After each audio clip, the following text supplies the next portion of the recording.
본 녹음 도서는 지저스 아이즈 선교회가 시각장애인을 위해 제작하였으며 저작권법에 의해 무단복제 및 배포를 금합니다. 청춘을 들여 천국을 산다. 진실로. 도서출판 사도행전. 2023년 8월 1일 초판 1쇄 발행. 녹음 제작처 지저스 아이즈 선교회. 녹음 제작일 2025년 9월 23일. 낭독자 김하은. 진실로. 네팔 카트만두 소재 언학학교 괄호 열고 커베넌트 스쿨 괄호 닫고의 이사장 겸 교사이다. 1978년생이며 한동대학교를 졸업한 2004년에 26세 동갑인 아내 오신혜와 결혼한 다음 윤하영 선교사에 의해 2002년 설립된 언학학교에 2005년 GP선교회 소속 선교사로 파송받았다. 네팔에 간 지 불과 2달 뒤인 2006년 1월 지병으로 미국에서 요양 중이던 설립 이사장 윤 선교사가 소천했다. 28세에 불과했던 진실로는 고인의 유지와 선교회의 결정에 따라 이사장이 임명됐다. 아무도 예상하지 못한 일이었다. 그는 관계에 어려움을 느낀 교직원을 초기에 교체할 수도 있었다. 하지만 오히려 그 현지인에게 학교 운영의 권한을 조기에 이양하고 자신은 다윗을 도운 요나단처럼 살기로 결정했다. 그리고 18년이 지난 지금까지 현재 유치, 초등, 중등 과정의 학생 300여 명이 다니고 있는 언학학교를 매일 드리는 교사 예배의 설교와 말씀 묵상을 통해 섬기고 있다. 그곳에서 청춘을 다 드렸지만 오히려 천국을 발견했다고 그는 고백한다. 언약학교가 기독교 학교로서의 정체성을 세워가고 100년을 이어가도록 출신 배경이 연약한 교사와 학생들을 위한 교육 환경과 커리큘럼을 개발하기 위해 기도하고 연구해왔다. 진실로는 학교에서 컴퓨터를 가르치며 오신혜는 한국어 교사이다. 네팔에서 아이들 이안, 이현, 딸 이나를 낳았다. 동생 부부와 어머니도 네팔에 와 있어서 그의 가족 3대가 네팔에서 선교적으로 살고 있다.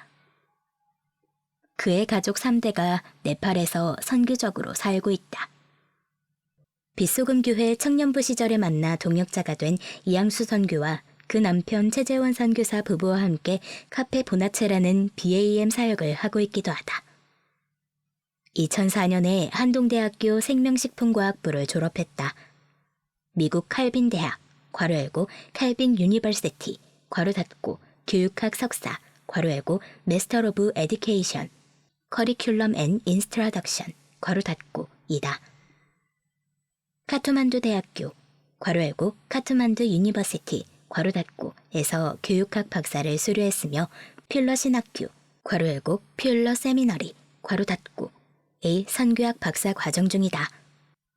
이메일 s970532@gmail.com. 들어가는 글.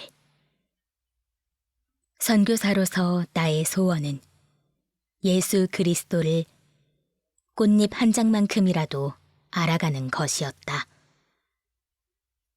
내가 어떻게 하면 예수를 더 알아갈 수 있을까?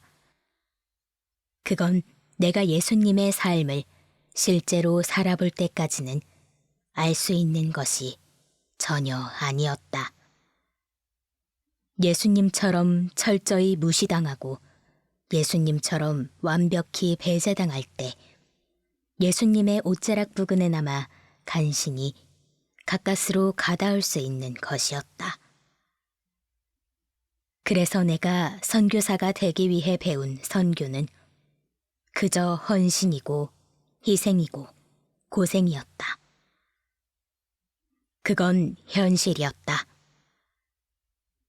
그러나 내가 선교사가 되어서 막상 살아보니 선교란 한편으로 세상 모든 것을 내게 다 준다 해도 바꿀 수 없는 그야말로 엄청난 보화를 얻는 삶이다.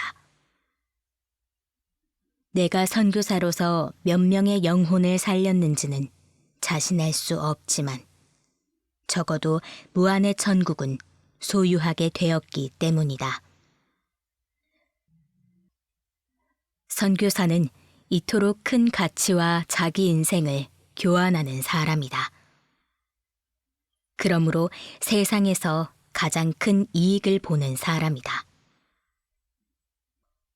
내가 이렇게 큰 이익을 보게 될 줄 미리 알고서 내 인생의 청춘부터 선교에 들였던 건 솔직히 아니다.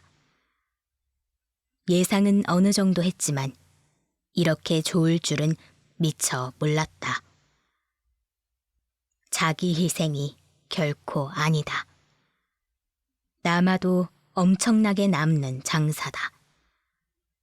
절대 손해보지 않는다. 새롭게 피어난 꽃잎 같은 나의 후배 청춘들이여. 기쁜 마음으로 초대한다. 이 길로 오라. 내가 청춘을 들여 천국을 소유했듯 그대도 청춘을 들여 세상 최고의 가치를 차지하라. 네팔 카트만두에서 진실로. 천국은 마치 밭에 감추인 보화와 같으니 사람이 이를 발견한 후 숨겨두고 기뻐하며 돌아가서 자기의 소유를 갚아라 그 밭을 사느니라. 마태복음 13장 44절. 추천사. 1999년이라고 기억된다. 매주 월요일마다 포항에 있는 한동대학교에 강의를 하러 다녔다. 그때는 주일마다 5번 설교를 하던 때라 월요일에 포항까지 가서 강의한다는 건 거의 불가능한 일이었는데 학생들이 얼마나 열심히들 강의를 듣는지 몸에 무리가 가는 줄도 모르고 신나게 다녔었다.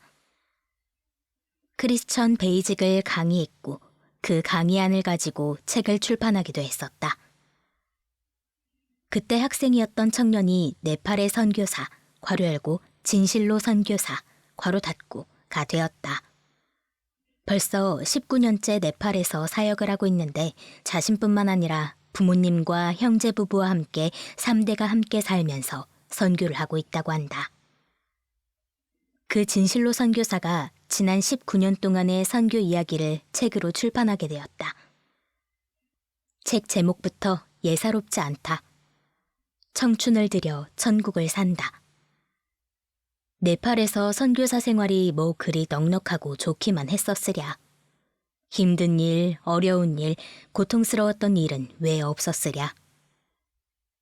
그런데 힘들고 어려운 일에 청춘을 다 들여놓곤 천국을 살고 있다고 고백하는 모습에 우선 감동을 받았다. 진실로 선교사의 글쓰기 솜씨가 좋아 보였다. 읽기가 쉬웠다. 그러나 술술 읽히는 그의 글 속에 숨겨져 있는 아름답고 묵직하고 감동적인 삶이 책을 읽는 분들에게 신선한 충격을 주리라 기대하며 추천한다. 김동호 목사, 에스겔 선교회. 이민규 선교사님이 전 세계를 돌아다니며 보니 한국 선교사님들 중에 알려지지는 않았지만 너무나 귀한 분들이 많다고 제게 말하였습니다. 그러면서 그 선교사님들을 한국 교회와 성도들에게 소개하고 싶은 마음이 간절하다는 것입니다. 그래서 복음에 빚진 선교사 열전을 출판하기로 하였다는 말을 들었습니다. 한국 어려움을 알기에 무모한 일이라는 생각이 들었기 때문입니다. 그러나 한국 선교사님을 소개하는 책이 한 권 한 권 출판되면서 이 일이 하나님께서 하시는 일임을 깨달았습니다. 정말 너무나 귀한 삶과 사역 앞에 머리 숙여 존경의 마음으로 표하고 끌어안고 눈물로 감사할 선교사님들이 이렇게 많다는 것에 감격하였습니다. 이번에 소개되는 한동대 초창기 출신의 선교사인 네팔 진실로 선교사님의 책을 읽으며 그런 마음이 더욱 들었습니다. 진 선교사님은 네팔에서 언약학교라는 기독교 학교의 이사장으로서 사역하고 계십니다. 나는 밭에서 보물을 발견한 사람이 가진 재산을 다 팔아 그 밭을 산 것처럼 괄호 열고 마태복음 13장 44절 괄호 닫고 청춘이라는 내 시간을 들여 네팔 선교라는 밭을 샀다. 선교사님의 이 고백에 나오는 마태복음 13장 44절은 제가 천국이 있다고 믿으면서 실제로 소망이 없음을 깨닫게 해준 말씀이었습니다. 이 말씀이 진정으로 믿어지고 제 고백이 되기까지 오랜 시간이 걸렸습니다.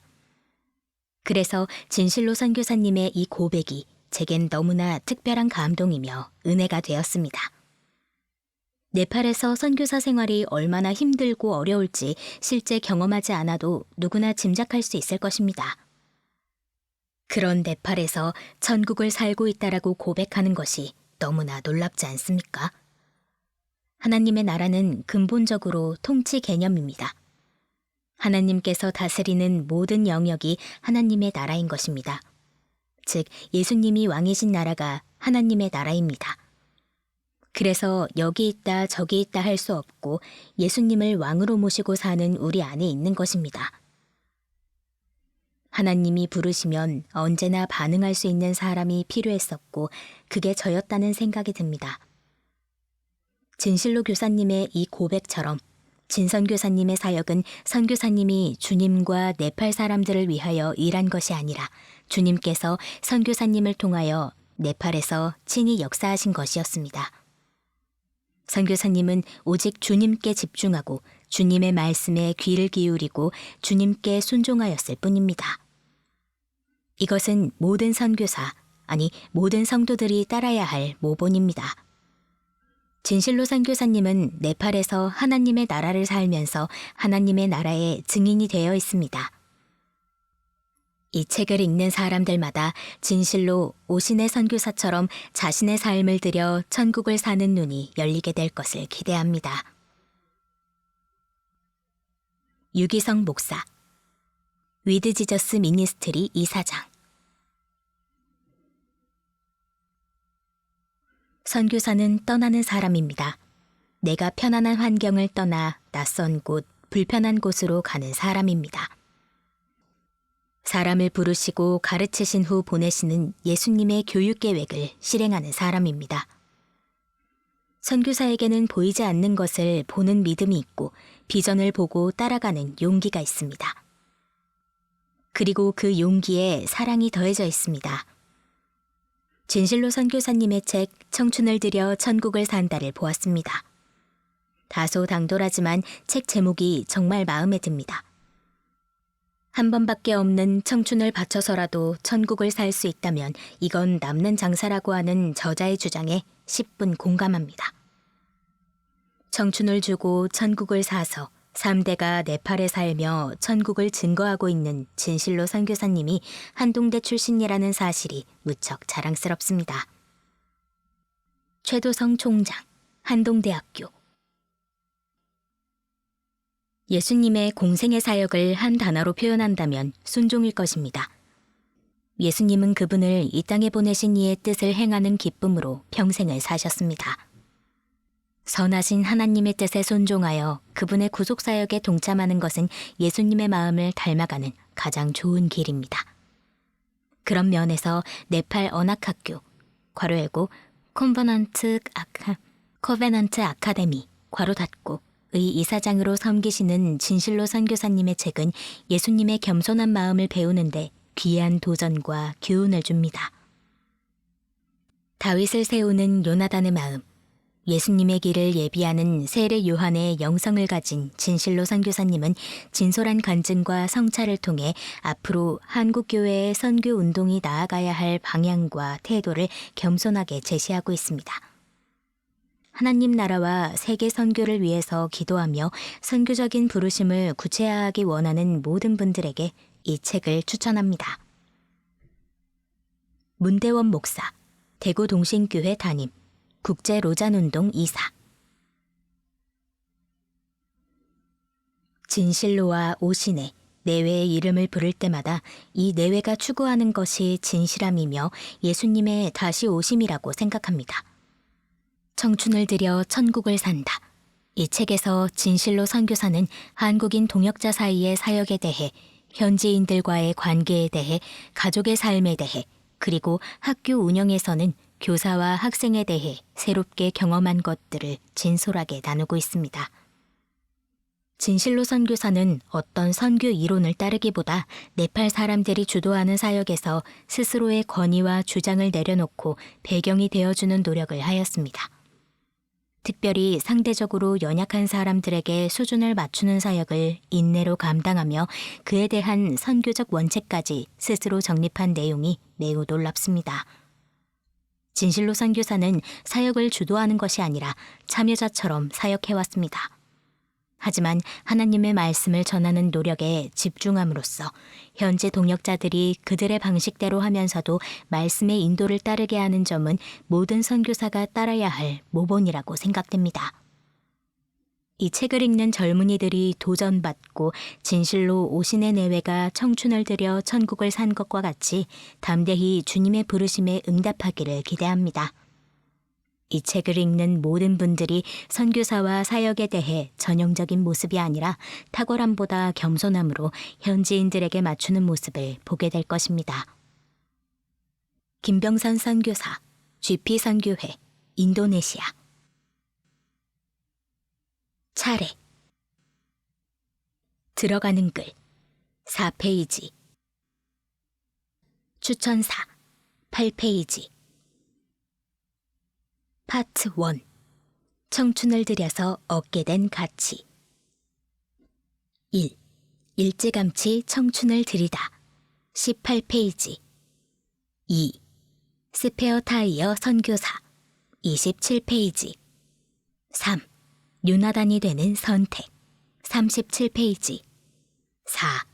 기묘한 동거의 비밀 51페이지. 파트 2. 천국의 보화가 묻혀있는 땅. 5. 무질서 속의 공동체성 66페이지. 6. 네팔이 아름다운 이유 77페이지. 7. 100년 넘는 시간을 가진 자 87페이지. 파트 3. 카트만두에 모인 가정 공동체. 8. 우리 가족이 받은 은혜 102페이지. 9. 진실로와 오시네의 행복 이야기 115페이지. 10. 선교사의 아들이 MK들에게 136페이지. 11. 공동체가 되어가는 팀 사역 141페이지. 파트 4. 새로운 선교 이양과 기독교 교육 12. 썸타기와 면역 반응과 이양 160페이지. 13. 갭줄이기와 공간 만들기 177페이지. 14. 빠른 아이와 느린 아이 185페이지. 파트 5. 천국 방식의 교육 공간 만들기 15. 선생님이 된다는 것의 의미 198페이지. 16. 영원을 줄 수 있는 교육 208페이지. 17. 네팔의 선생님을 위한 학교 215페이지. 파트 6. 청춘에게 불러주는 선교 응원가 18.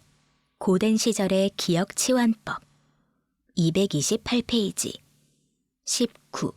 코로나 기간의 고통과 교훈 237페이지. 20. 다른 점보다 비슷한 점부터 찾기 246페이지.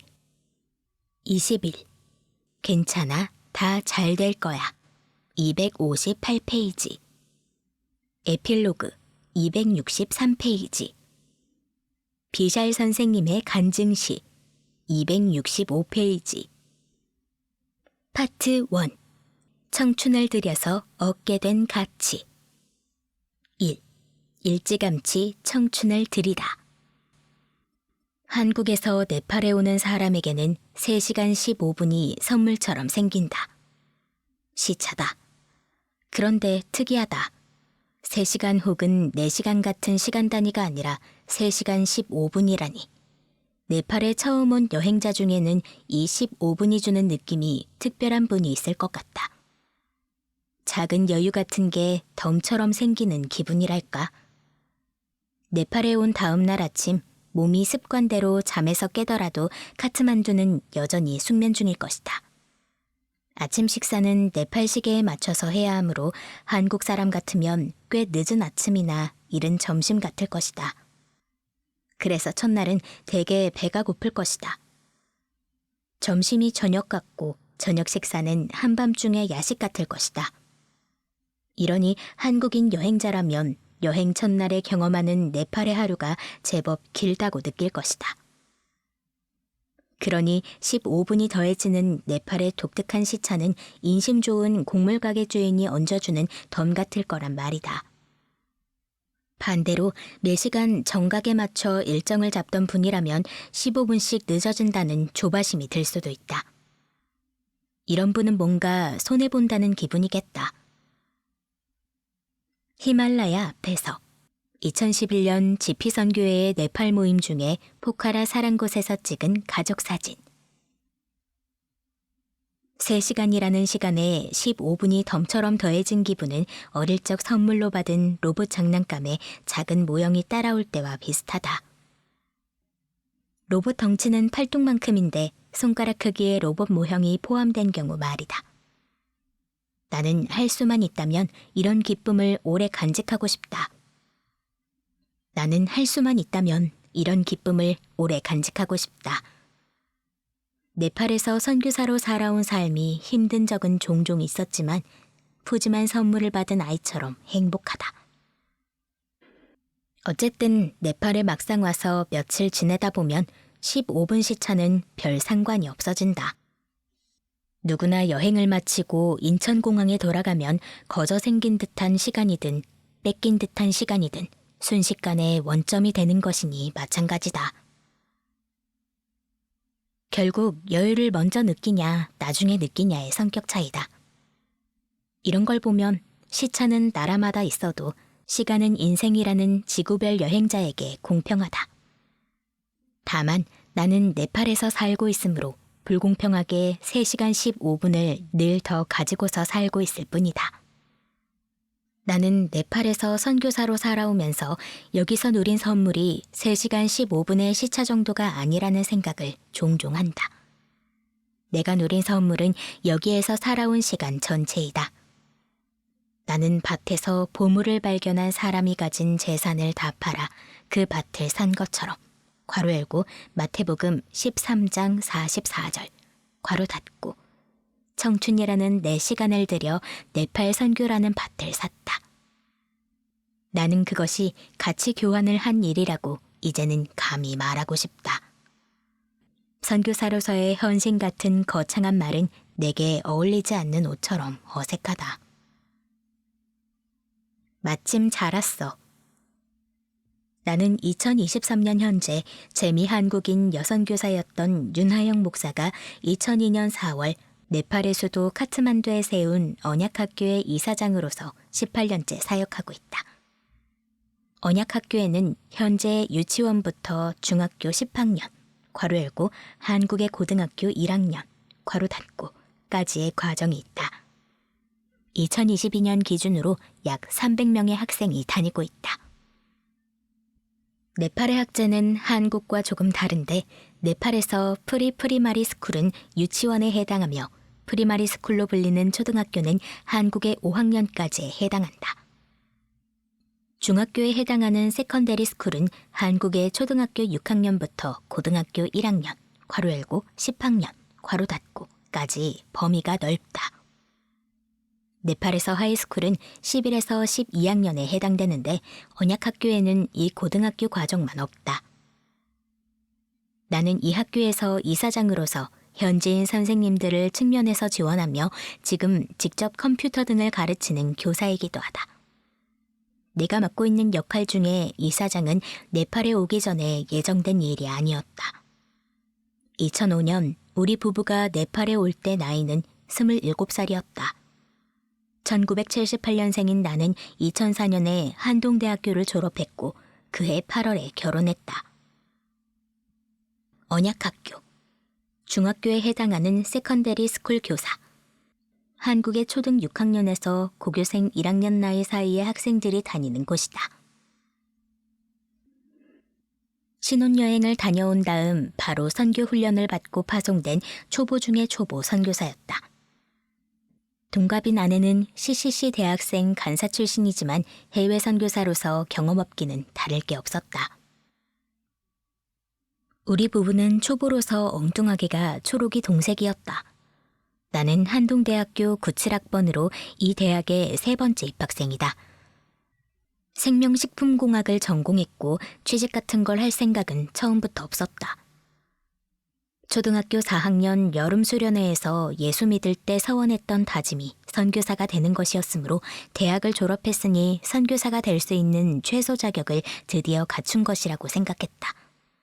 그래서 2004년 6월에 GP 선교회 사무실을 방문하였다. 내가 선교사가 되고 싶다고 친구에게 말하니 자기가 존경하는 선교사님들이 속한 단체라며 적극적으로 추천했기 때문이다. 마침 사는 동네에서 선교회 사무실이 멀지 않아서 선교사가 되는 법 정도를 알아볼 생각으로 찾아갔던 것이다. 하지만 혼자 가기는 뻘쭘했던 것 같다. 혹은 그때 연애 중이던 아내가 나만 보내기 불안해서 그랬을 것이다. 누구의 생각이었는지는 분명하지 않지만 좌우간 26살 동갑 남녀가 선교회 사무실을 같이 간 건 사실이었다. 그러니 그날 사무실에 계시던 선교사님이 대뜸 이런 말부터 꺼내신 것이 무리는 아니었다. 둘이 같이 선교사 하겠다는 거지? 예.